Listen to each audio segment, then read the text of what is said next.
सेवाहरू मेरो बहिनीसँग निस्मा राईसँग भेट भएको लगभग यो चाहिँ दोस्रो पटक भयो। म चाहिँ चिनेको पनि थिइनँ योभन्दा अगाडि।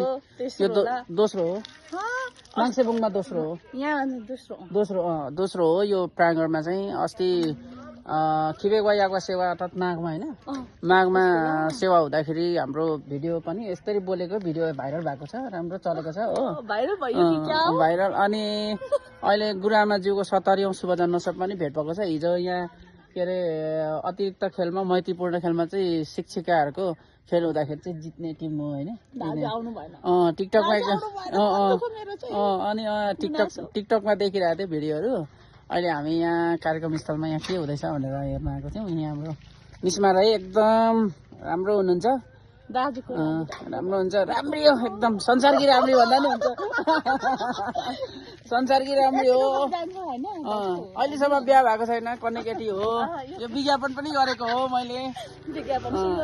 एकदम बुझ्ने जान्ने धार्मिक एकदम भावना बुझ्ने कोही हुनुहुन्छ भने तयारी होइन, तयारी त सम्म भन न, भन्दा त हुन्छ त हौ नि, तयारी है। मैले विज्ञापन गरेको मेरो बहिनी।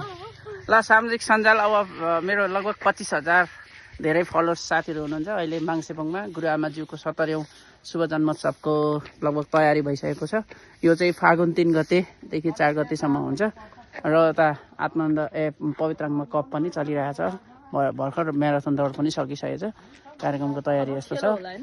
यो चाहिँ सांस्कृतिक मञ्च हो, यहाँनिर चाहिँ नाचगानहरू हुन्छ।